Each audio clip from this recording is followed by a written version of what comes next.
Introducing Royal Caribbean's newest ship, Icon of the Seas, the ultimate family vacation. The ultimate 6 slides, 8 neighborhoods, 0 compromise vacation. The ultimate never done that, can't wait to do it vacation. The ultimate chillin' by a different pool every day of the week vacation. This is the Icon of Vacations. Icon of the Seas, arriving in 2024. Book today. Come seek the Royal Caribbean. Ships Registry, Bahamas.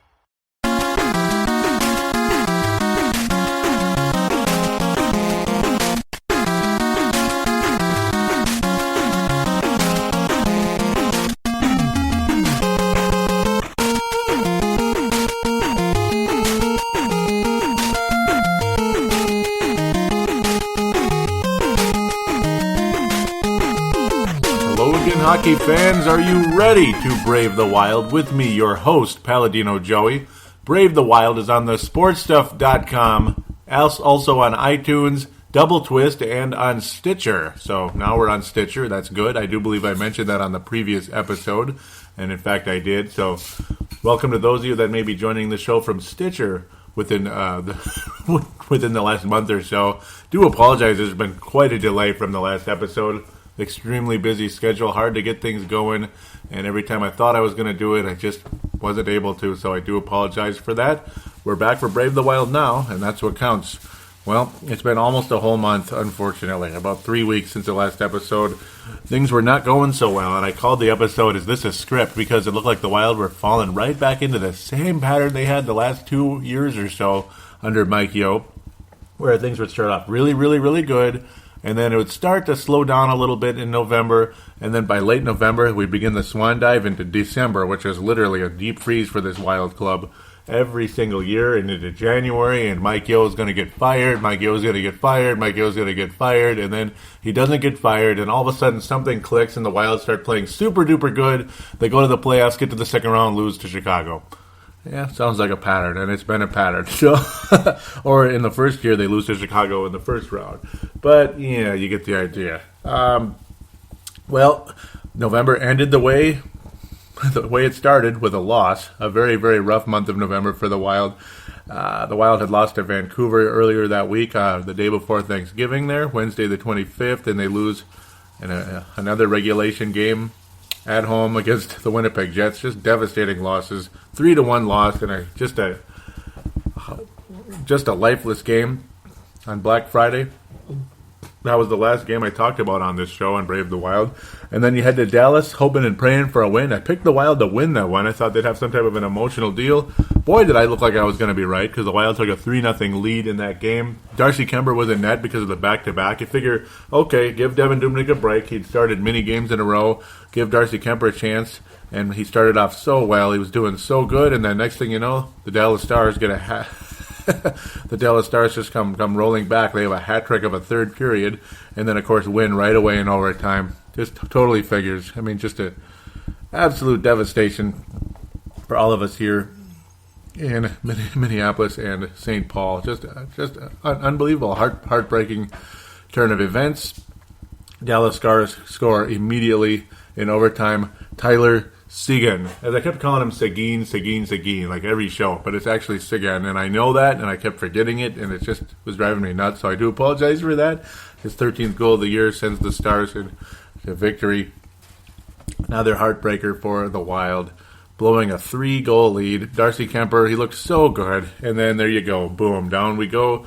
So then I picked the Wild to lose to Chicago, and then in Chicago, of course, and then the Wild win in Chicago. They start playing the brand of hockey. They go back to the brand of hockey that made them so successful. It's not the most exciting thing in the world to watch, but this is how the Wild get it done. And they started refocusing to what they were doing last season, right after they got Devin Dubnyk, when they started winning games 2-1, 1-0. They broke the script. Or are the Wild on the verge of breaking the script? Well, ultimately they did this month of December. And it got very interesting with how the Wild got this done as well. A victory in Chicago, just flooding and peppering Mr.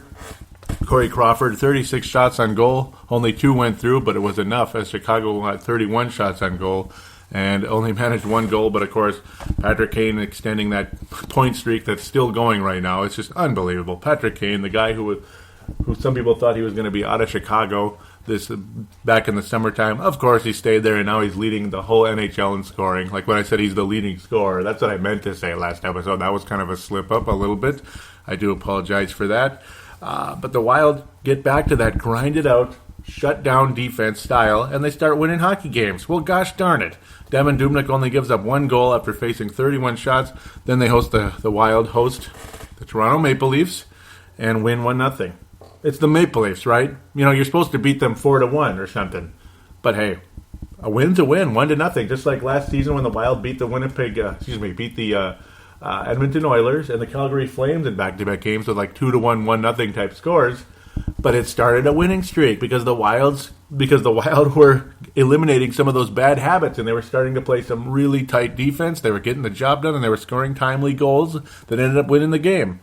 There you go. 1 goal. That's all the Wild needed. Devan Dubnyk with a shutout, facing only 28 shots from Toronto. Again, Toronto, you think they give up all these goals and everything, but they have decent goaltenders. Just their defense had been kind of porous. But the Wild were just putting the clamps down, and they end up winning the game. Matt Dumba scoring against his old club, the Toronto Maple Leafs, and ultimately that ended up winning the game for the Wild. So there you go, 1-0 victory. Then the Wild host the Colorado Avalanche, and another shutout. Unbelievable. Devan Dubnyk racking up the shutout minutes here.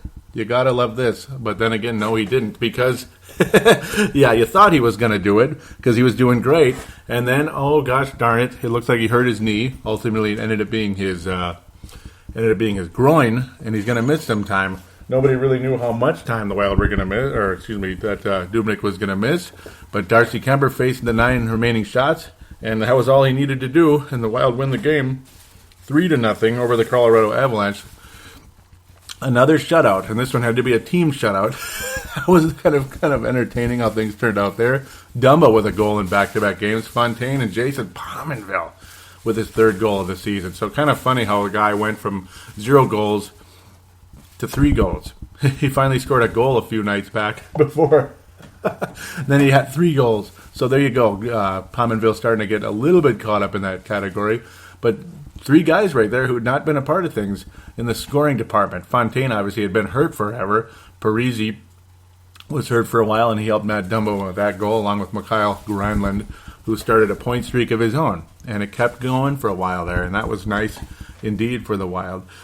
Then they head to Colorado on December the 7th. This is Monday, December the 7th. You know how the Wild seem to have one of these with Colorado every year, a home-and-home type of deal. Head to Colorado, end up losing the game 2-1 in a overtime loss. At least the Wild were able to wind up with a point in it, but they could not get the victory. Kind of disappointing. Darcy Kemper, the starter. And this right here, this little miniature stretch right here is when Darcy Kemper is starting to turn in like a new version of Josh Harding. It's James Harden. Yeah, right. Does he have a big beard or something? No, Josh Harding for the Wild. It seemed like he'd always be in there. He'd stop a trillion shots and the Wild would lose in overtime, or there'd be a timely goal at the last second, and it was heartbreaking. Like how there was no goal support. This is literally like a Josh Harding type of game.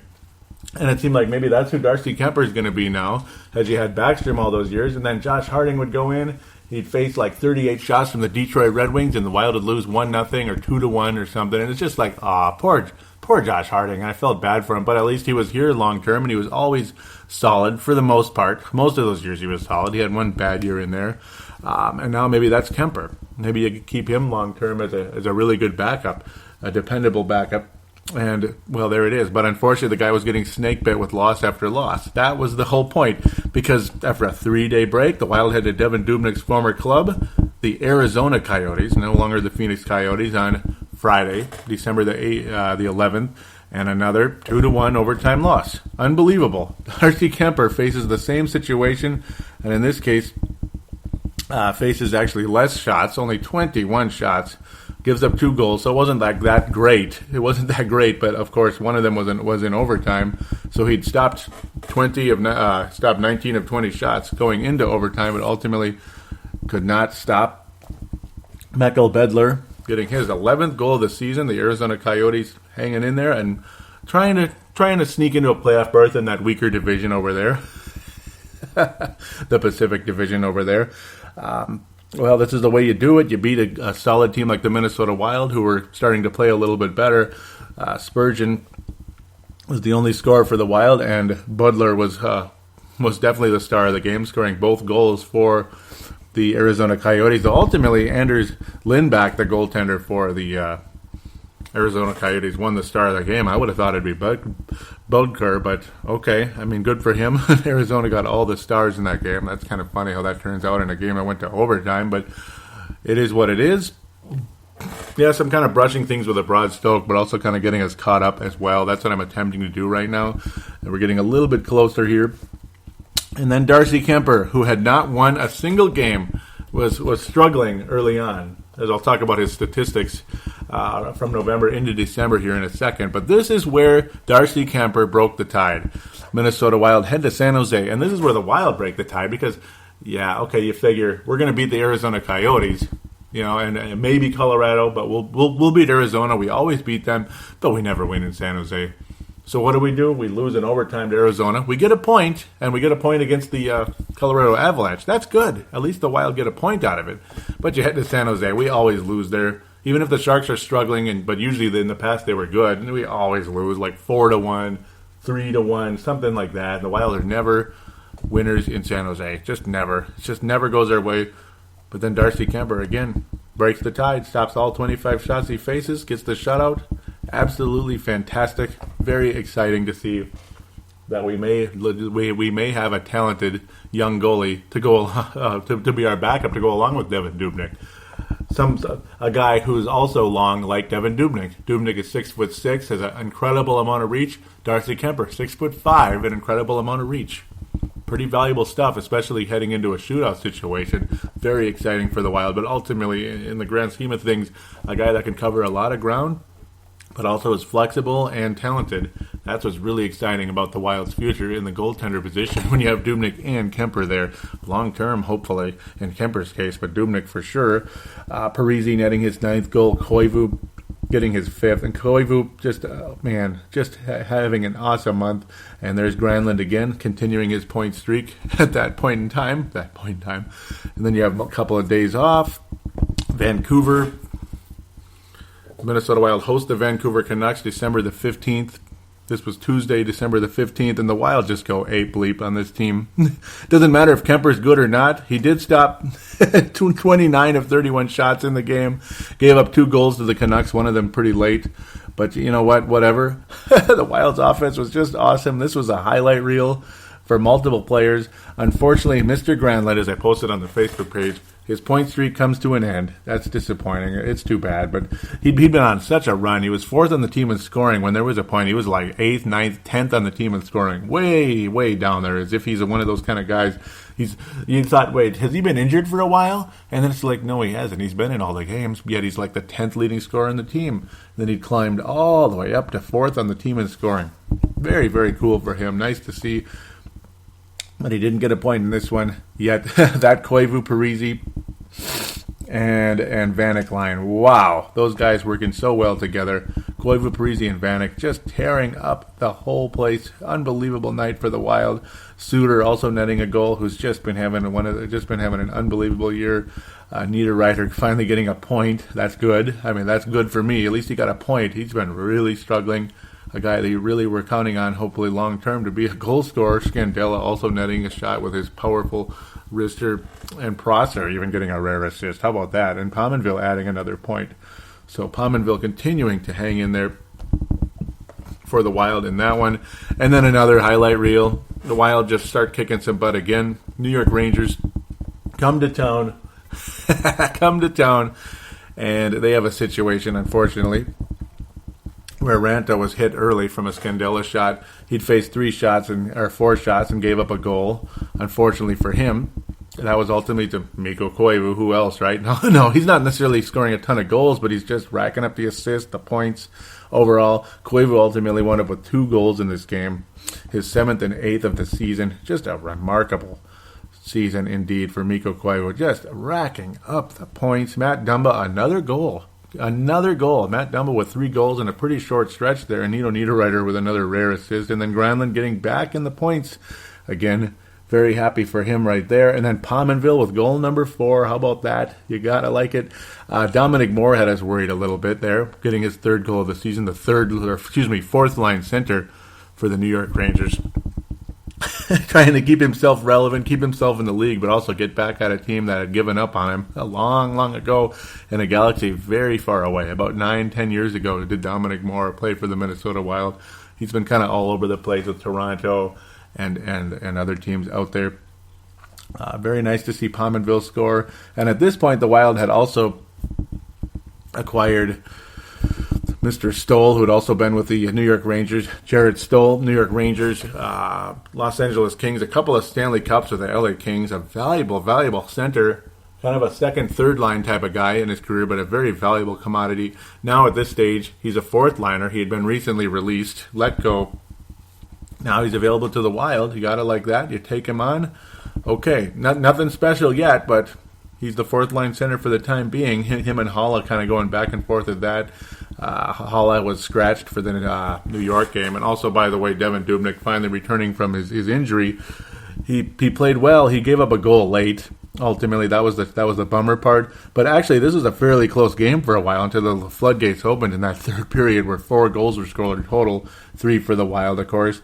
Pominville getting his 4th goal. Chris Porter thinking, this this Stoll guy might end up pushing me out of the pushing me into the press box. I better score a goal. He gets his 2nd of the year. Him and Fontaine being factors in that one, and of course Stoll not a factor. And then Koivu again netting a real nice one. His 1st goal though, my goodness, Thomas Vanek. That's a guy who. It's just been absolutely unbelievable. I mean, he was crazy good in that Vancouver game. He had 4 points in that game. 4 points for Thomas Vanek in that one. Only 1 assist in this game, but my God, was an assist.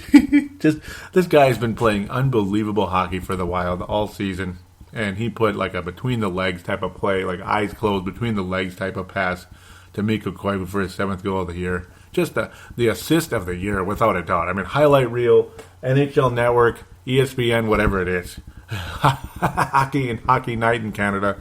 Greatest pass of the season, I got to think. And what a way to start the game about midway through the 1st period. Start the scoring for the Minnesota Wild, who again, 35 shots on goal. Fantastic. This team totally has broken the script of December.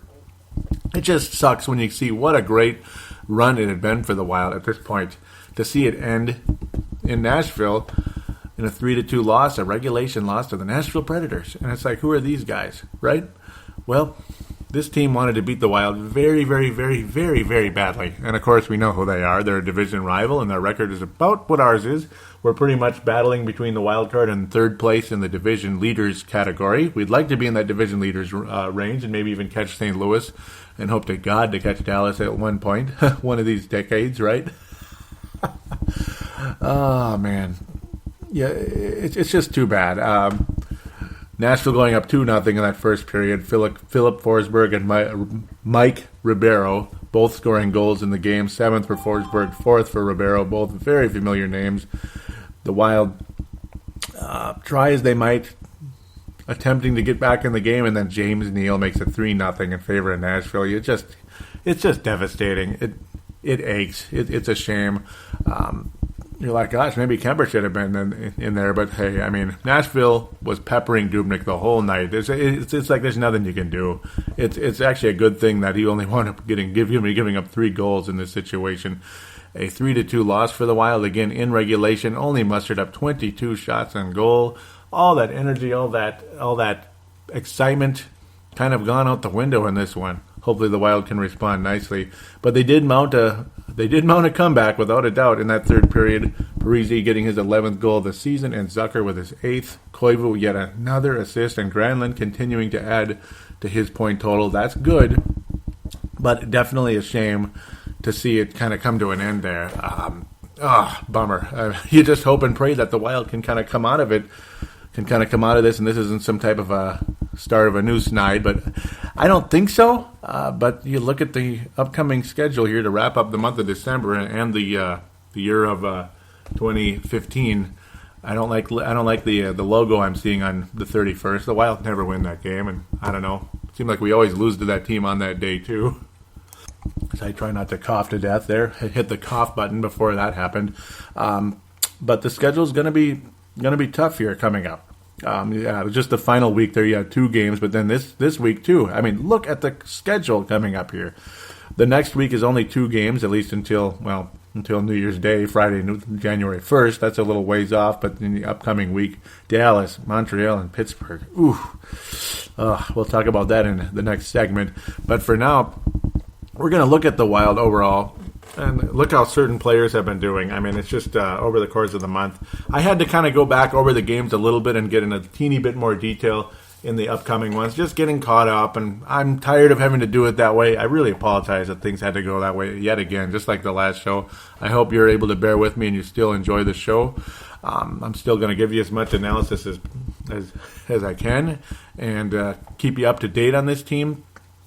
And just to talk about the positive vibes of this team right now overall. I mean, not everything is perfect and hunky-dory, but things are interesting. It's kind of cool to see certain players playing as well as they are when they were struggling beforehand. For one right here, Kemper, the way he started out the season, he wasn't too good. And then it seemed like he was getting snake bit. And it's like, man, he still hasn't won a single game this year. What the hell? Like back in October, he was in 2 games. He started 2 games. Ultimately, I think he was pulled in one of them. Gave up goals against average in those games of 4.33. That's just absolutely terrible. Save percentage 89. Yuck. November only 1. He only got to be in 1 game, and he was that was when he was replacing Dubnyk in one of them. 3.75 goals against average. Yuck. That's just not good at all. It was actually 2 games. I don't know why it's coming up this way, but 3.75 goals against average and barely over 90 in the save percentage. And then you look at the month of December, the month that's cursed this team for years now. Just been a curse to this team. Look what he did in Mr. Dubnyk's stead during that groin injury. Unbelievable. In 5 overall games, 4 of them starts, goals against average 1.32, save percentage 0.943. And unfortunately, 2 overtime losses. But, man, only 6 goals against in that entire time. That's freaking awesome. Right there, extremely encouraging sign for the future of this team that you have a legitimate backup goalie. Hopefully you can keep him, because eventually it gets to a point where maybe you can't. He's going to want a ton of money and want to be a starter somewhere else. But I don't know. I mean, I think in the past he's been too inconsistent to demand that at this point. But ultimately, we're just going to have to wait and see where things go for Mr. Darcy Kemper. He can't get too greedy yet, that's for sure. So ultimately, though, as we try to head to the Mike Modano and James Shepard Awards here, I mean, my goodness, Mikko Koivu, whew, my goodness. I mean, did you see this coming? The way he's been struggling the last several years now, and then in the playoffs, basically invisible year in and year out, but always seems to disappear in March and April every year. And then other months in between, he'll have these hot stretches, and then he'll just disappear. Well, this hot stretch has been pretty much from the get-go this year. He started slow real early, and then ever since, he's just been remarkable. He's played all 31 games. He has 29 points on the season, leading the team in scoring by a 5-point margin behind Ryan Suter, the guy last year. A lot of us were kicking around, criticizing, and bashing it. He is just having a phenomenal year, on his way to 70 points if he keeps this up, 75 points range. And then, gosh darn it, there's one other guy. He's played all 31 games, 24 points, and including just some highlights, unbelievable passes, tied with Parise for the leader in goals, 11 goals on the season. Not a spectacular number, but good. A hell of a lot better than last year. He had Pominville type of goal scoring pretty much. He was basically Pominville last year. Pominville's kind of making a slight comeback here, 18 points in his 31 games, only 4 goals, but, well, they happened in a fairly short time. Granlund, a guy who'd been struggling early in the season, a lot of us really starting to doubt him, wondering if he's even serious in this league.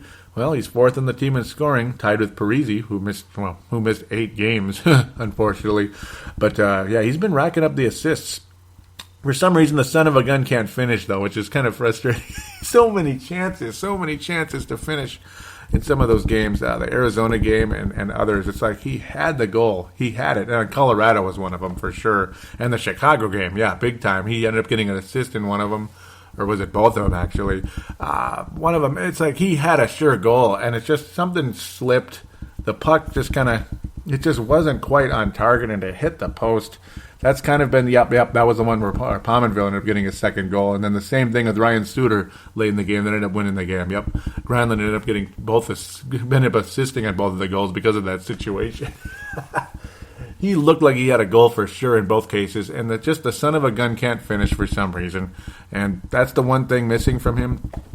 Yet he does have 17 assists, which is a very good number, and 20 points overall in the same 31 games. Really nice to see all four of those guys not missing a single game this year. Jared Spurgeon's value is just unbelievable, and Ryan Suter making clear that in a big way when Mike Yeo was blowing up at the team during that stretch in November, saying, it's a script, and everybody started saying it right after I mentioned it. I don't know if they saw it on the internet or what, or if they saw this show, the title of the show, or what the deal is, but to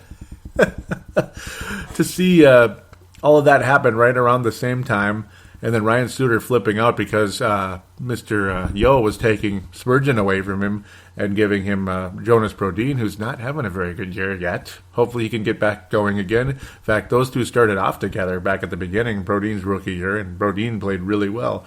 But Spurgeon and Suter have really built the chemistry that Suter was not happy about seeing Spurgeon go, and he started mouthing off a little bit. But all seems to be better right now. I won't say the word right, but it's better. Two guys that I'm getting concerned about, and you can even throw in a third one, all three of them in a row there, are, in order, Jason Zucker, Charlie Coyle, and Nino Niederreiter. I mean, they're just not really factoring much. Zucker generally is a second liner, and I don't know, he's got 8 goals, that's nice, only 8 assists, 16 points, way down there where Granlund was before. Still, he could catch up pretty easily with a nice hot week. Coyle, only 14 points on the year, though. My goodness. And Nino Niederreiter, this is even more alarming when you consider what a factor he'd been the last few years. Only 12 points. Only 12 points. He doesn't even have half as many points as games played. It's just, man, the guy's on pace for about 35 points on the year. I did not see that coming from Nino Niederreiter, so I'm a little bit saddened about that. Hopefully he can kind of turn things around here and start scoring again. I remember he started out the season really, really strong. Like him and Parisi were leading the team in goal scoring, and then it seemed like Niederreiter has pretty much vanished off the face of the earth ever since. Not sure what the deal is. Can only hope for the best in that one. So if we're going to have a James Shepard Memorial, I'm going to give the Mike Modano Award first, though. It's going to go to Mikko Koivu, and it's also going to go to Darcy Kemper for just an unbelievable month of December. Just really held the fort down, and I think outplayed Devin Dubnyk in the month of December, despite the fact Dubnyk had a couple of shutouts in there. Great job by Darcy Kemper and also Mikko Koivu, just having an awesome season. On pace for about 80 points on the year. Fantastic run for him. But Nino Niederreiter is going to get the James Shepard Memorial. I could give it to Jonas Brodin as well. Just he's not been that good. He's really been quiet, and it's not just because he doesn't score points or anything, but his defense hadn't been as good, though it did pick up of late during the course of time when things got significantly better defensively, when the clamps started getting down, though the Wild may have kind of opened up a couple of bad habits, and it really kind of showed in that Nashville game. Maybe they started getting a little excited, a little happy with themselves after scoring 11 goals in 2 games. So hopefully we can right the ship tomorrow night against the Dallas Stars. On Monday, December the 21st.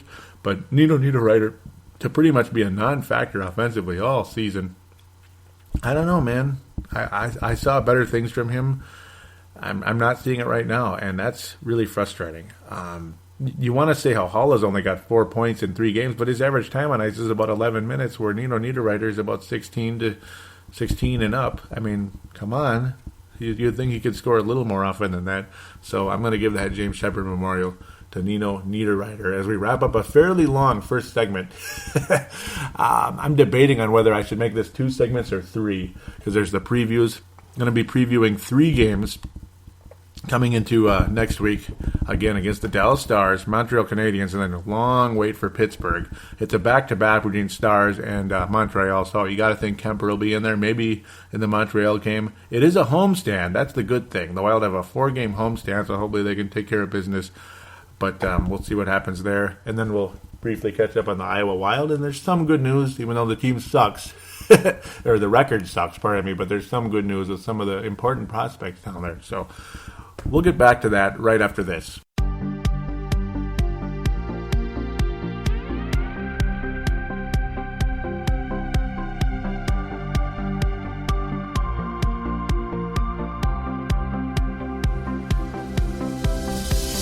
Do you shop on Amazon? Did you know that you can support this podcast just by doing your normal shopping on Amazon? It's really easy to do. Just go to thesportstuff.com and click on one of the many Amazon pictures. Do your normal shopping, and Amazon sees that we referred you, and they give us a percentage. We'd like to thank you in advance for supporting thesportstuff.com, and please use our Amazon link. Now enjoy the rest of the show. We are going round like Saturn's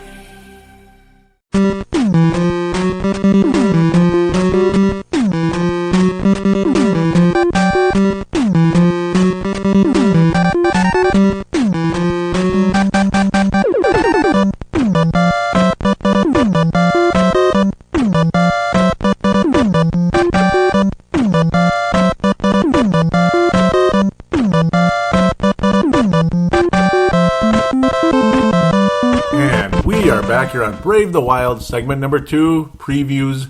And, well, since there's only 3 games to preview, I might as well do the Iowa Wild checkup after that. It's usually pretty brief, but there's some good news to talk about there, even though, again, the team's record has not been good.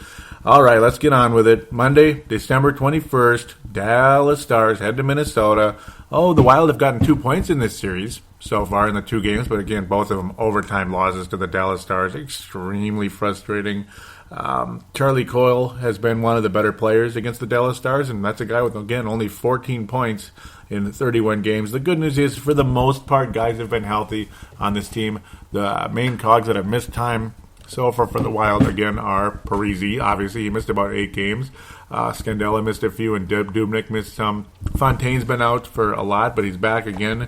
That's good, though he's more of a third, fourth line guy. The main cogs, again, like Parise, Dubnyk, guys like that. I mean, Dubnyk missed time, but then the way Kemper played so well. According to Dan Myers of NHL.com, he expects the Wild goalie to be Darcy Kemper. He said that, I mean, it's no guarantee or anything, but the possibility does exist there. And you know what? I wouldn't be against that. I think he'd like another crack at it after the way things turned out last time around. And this time the Wild are at home. Hopefully that can help. The Wild's record in Dallas is, it's been well documented. In fact, it was before last season when the Wild finally won one in Dallas. It took Devin Dubnyk's miracle run to do it. September 11th hadn't even happened yet. That's kind of weird that it took that long for the Wild to win a game in Dallas. But, yeah, it was back in, like, March 2001. That's kind of weird. That's really weird. And the Stars, from my recollection, actually, they were pretty good then. So I shouldn't get too get too hasty with cutting that team down, even though they had a stretch of some pretty lousy hockey. But they got good in a hurry, damn it. And they have the best record in the NHL, and that's not good. If the Wild are going to win a game this week, they better win this one. You know, I mean, if the Wild end up winning only one game, this is the one you got to win. You got Montreal and Pittsburgh coming up. Montreal's a back-to-back. That's not going to be easy. Pittsburgh's way off until Saturday, and I've talked about it enough. The 2 main stars of this team, we know who they are. Jamie Benn and, of course, Tyler Seguin. I keep saying it all over the place. But there's so many other players. And that stinking Blackhawks trade, man, they just had to make that trade at the Blackhawks, didn't they? Oduya. He doesn't put up a ton of points, but, man, he's a hell of a defenseman. He's always there. He's physical. He's in the right place. Patrick Sharp, again, he's more of a second line, even a third line type of guy, but he's a hell of a version of that. And then you got Klingberg with his 9 billion assists. He's the Ryan Suter of the Dallas Stars. I'm all excited with Suter with his 24 points. And you got Klingberg with 31. So, yeah, great. He's a plus 13 on the season. Oh, man, they're just kicking everybody's butt right now. The Stars just dominating. But again, if the Wild are going to win a game, this is the time to do it. Both of their goalies are beatable. I mean, Kari Lehtinen, the Wild have beaten him before, and Antti Niemi he's decent. It's kind of like a combination of decent goalies. I don't want to necessarily say Roley and Manny, because I think Roley and Manny actually were more memorable than these guys. But, I mean, there were times where they weren't all that great. So maybe you can kind of say it's their version of it, I guess, with Dallas. Both of them have had postseason success. Well, no, Niemi's had postseason success, but then again, he was behind an unbelievable talent in front of him. So, yeah, just a little bit of talent in front of him when they won the Cup with Chicago years ago, pre-Corey Crawford. Can the Wild win this game? Absolutely. The Wild need to start a new... Yeah, they need to get going, start a new point streak. They were on a 9-game point streak. It ended with that loss to Nashville. That was depressing, ultimately. But you knew it's going to happen at some point. It's just how it goes. Kemper hopefully can come out there and shut down the Dallas Stars. I'm going to predict a 3-2 victory for the Wild in regulation. No points for the Dallas Stars, even though they're 24-7-2. The Wild are 17-8-6. Yeah, I don't know why I'm saying that. I knew that wasn't the Stars. The Stars are just unbelievable. But I do predict the Wild are going to win one. I don't think the Stars will sweep this series. In fact, there's more games to be played, but I'm just saying I think this is when the Wild win one. And yes, I'm going to also think that Kemper will be in net, and he'll only give up 2 goals this time, and the Wild will win 3-2 in regulation. So it'll be similar to the Nashville one. I think they'll come out with a vengeance. You don't lose back-to-back overtime games to this team and then take it lightly. This team has got to be motivated, ready to roll against that Dallas Stars team, and I think they will be. So if Kemper's going to start for the Dallas game, then, well, we got to think Doobie's going to start against the Montreal Canadiens, who have been pretty good. Damn it. They've been really good, to be quite honest. Yeah, they're another first-place team. Just not quite as dominant as the Dallas Stars with 43 points on the year for Montreal. They're 20-11. The Wild success rating against this team is minimal. That sucks. A very deep roster with this Montreal Canadiens team. They've had, they've had a strong season without a doubt. Thomas Plekanec leading the way with 27 points, right behind him though with other players. Max Pacioretty. Pardon me for that. Did not come out right. They've been having a strong season in Montreal, even with Carey Price out for a while now. He started at 12 games so far in the season. 10 wins, only 2 losses. Just unbelievable record. Already had 2 shutouts in that category. Only about 2 goals a game. Mike Condon, who's been decent in relief of Carey Price due to the injury, he's only been 9-7. So that's the good news for the Wild. With no offense to Carey Price, with how strong Montreal started on the year, but hopefully the Wild can win this game. So it's almost like, I guess, the Wild have a chance to do something pretty nice here and beat 2 pretty good teams with, obviously, a situation with Mike Condon in the net. Certainly no Carey Price. He's a backup goalie. He's not a bad goalie, but he's certainly, again, not up to the standards of Carey Price, ultimately. That's the hope here for the Wild.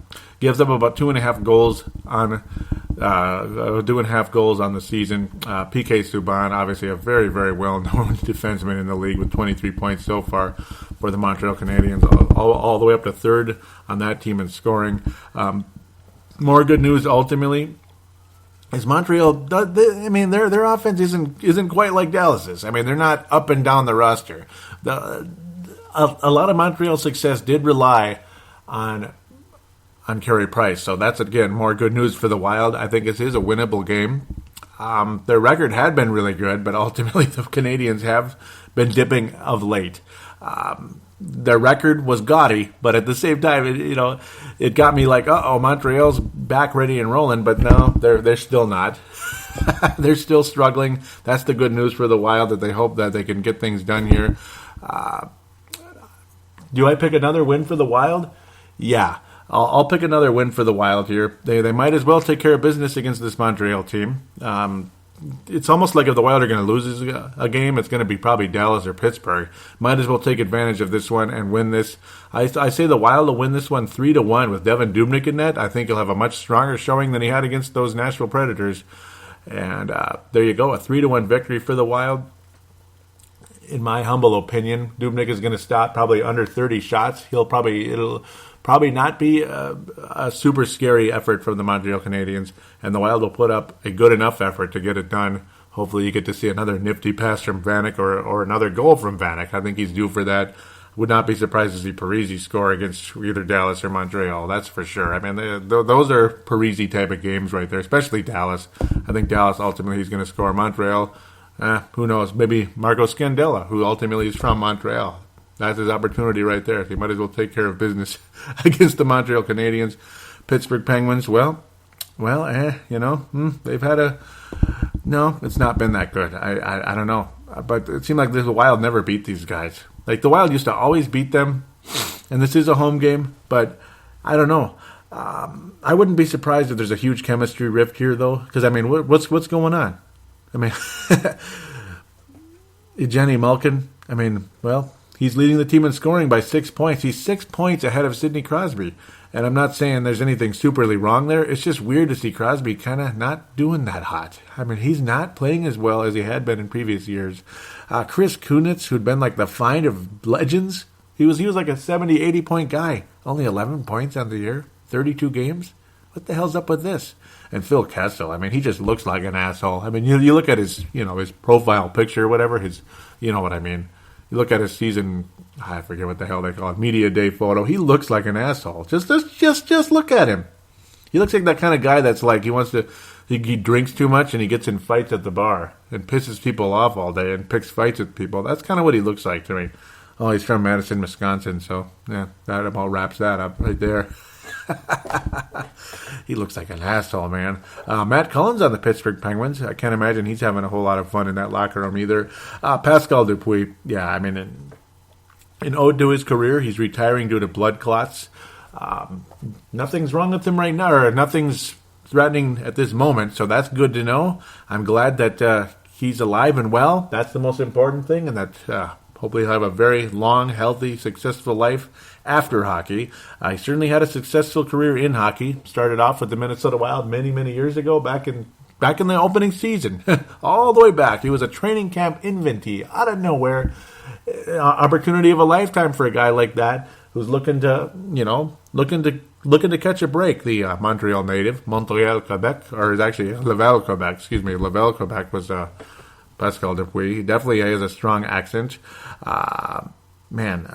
Seemed like a pretty nice guy, though. I met him in his second season with the Minnesota Wild. I went to the with my friend Mike Holzer, who long ago in a galaxy far away, we went to the Taste of the Wild a couple of years in a row, and you get to meet a group of four guys at the time. I mean, I don't even know how it works now, but it's probably about the same because I haven't been to it in a long time.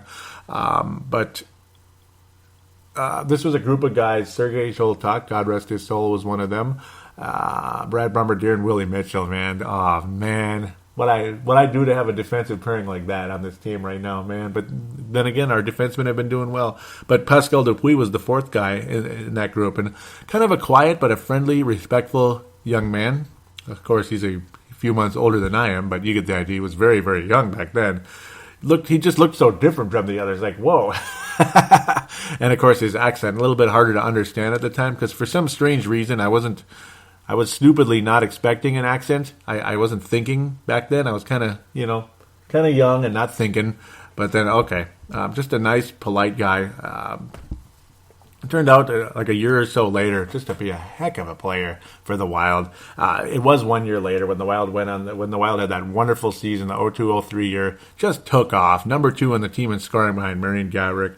And then contract dispute, just like Marian Gaborik the next year. Things were never quite the same with Gaborik or Dupuis after that in the Minnesota Wild. Just kind of an ongoing BS fest between each player and the organization, and of course their agents in the organization. Just ongoing BS, and ultimately Dupuis ended up leaving as a free agent, and well, he lasted till he was 36, so it's not like he had to retire that young.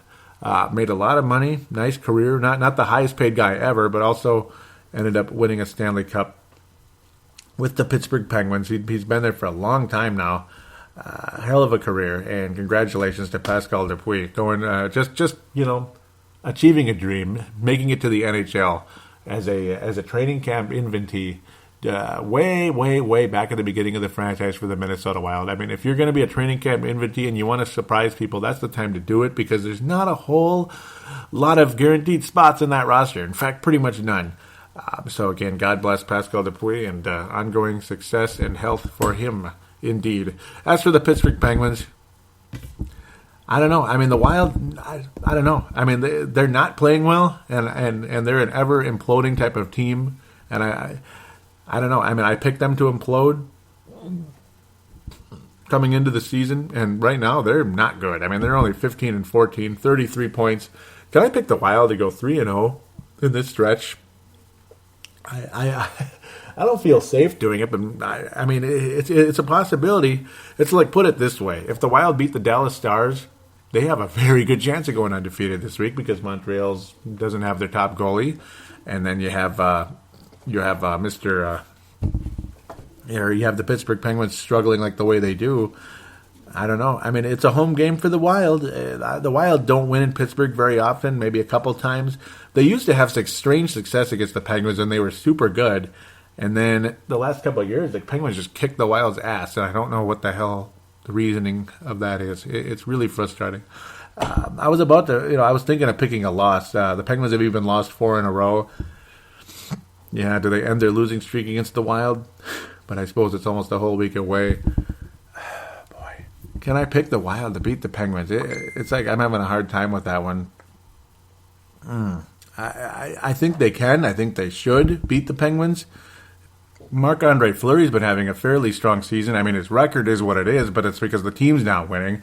2.29 goals against average, about the same as Dubnyk's right now, and Dubnyk had to have some pretty good games to get there. So it's not like he's hurting the Penguins necessarily. They're just not scoring goals, not getting along. It's kind of a mess. And the Dupuis thing, kind of sad. I mean, it's just kind of one of those it is what it is type of deals. I mean, a lot of guys who are supposed to be scoring aren't. I really do think there's a chemistry problem with the forwards of this hockey team.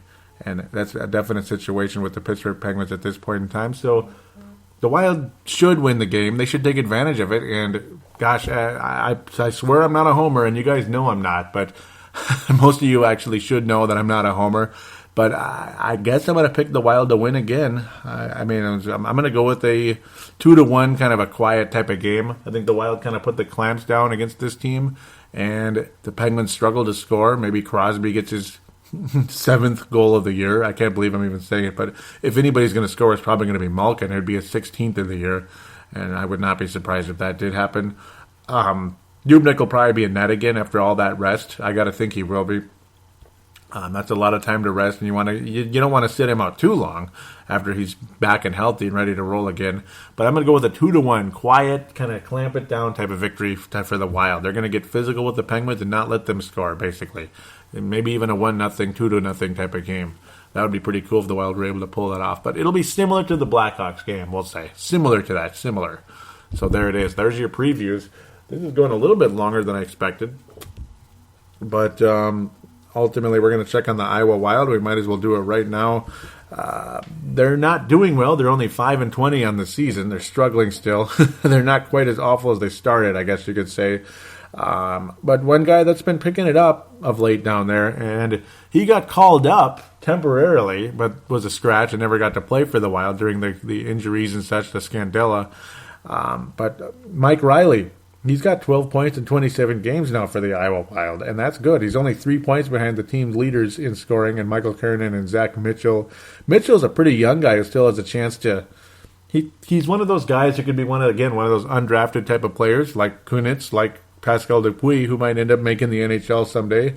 But points in only half the games doesn't necessarily make him great, where Riley, 12 points as a defenseman in that time, not bad. It's nice to see him picking it up, considering he was awfully quiet starting out the season. In fact, the last show he only had about 5 points. Now he has 12. So a good sign that he's starting to kind of catch up to the AHL level at least. He's a fairly important prospect in Christoph Bersetchi. He's got 14 points in about 30 games. He was a sixth round pick, 58th overall in 2012 for the Minnesota Wild. Still an extremely young guy at only 21. To see him third on the team in scoring and basically second, that's not bad. It's encouraging to see. Jared Knight, a notable, only 6 points in 29 games, so he's still struggling, and a very important defenseman prospect for the Wild. Gustav Olofsson, 6 points in 28 games, more of a shutdown Swedish defenseman. a la Jonas Brodin, and some people of late are talking about like he may end up being better than Jonas Brodin, and that Brodin could be traded. How about that? I'm certainly not that ready to give up on Jonas Brodin. I don't know. I mean, but I don't know. It's the second out of 3 years now that he's not that hot. And boy, his rookie year he was unbelievable, and his third year last year he was really, really fantastic. So we'll just have to wait and see what happens with Brodin versus Olofsson here. It'd be nice to see them play together maybe someday. Hard to see though, or hard to say when or if that will ever happen. I don't know. I mean, somebody's going to have to go at some point, I suppose. might as well be Nate Prosser, huh? No, but then again, he's usually like a quote unquote seventh defenseman. So, and I think the Wild really like Krista Foley. So, somebody's going to be an odd man out at some point. I don't think it's going to be Matt Dumba, but I mean, you never know. I truly doubt it'll be Matt Dumba. And of course, Suter and Spurgeon. There was always talk about Spurgeon getting traded. Now it's like his value is so high. Even the thought of trading Spurgeon is like, are you nuts? Are you crazy? Forget about it. But again, we're just going to have to wait and see what happens with things there. There's your Iowa Wild catch up a bit, just very brief, just telling you how some of the prospects are doing. Nice to see some progress from Mike Riley, and that's why he did get called up recently, and the thought of him getting called up again. And there's another defenseman who, again, could lead to a trade for somebody else down the line here. If Mike Riley continues to develop into what a lot of us do believe he will be for the Minnesota Wild at some point in the not-too-distant future. So we'll wrap things up with that. Looking for a very positive week for the Wild. Keep this thing going. Ending the script. We broke the script, the broken record. The Wild hopefully are going to have a more complete season and at least finish in the top 3 in that Central Division. And I pray to God that indeed is the case. You got to have a good, strong week against teams like Dallas, Pittsburgh, and Montreal. It would be really huge if the Wild were able to pull that off, because the next week you got Detroit and St. Louis. Ugh. Not looking forward to that to that New Year's Eve game, but maybe they'll break that curse too. That would be quite impressive. When the time, we'll talk about that next week though, when the time comes to preview that one. Or maybe we'll have to review it in 2 weeks. We'll see. But hopefully we'll be back sooner than later.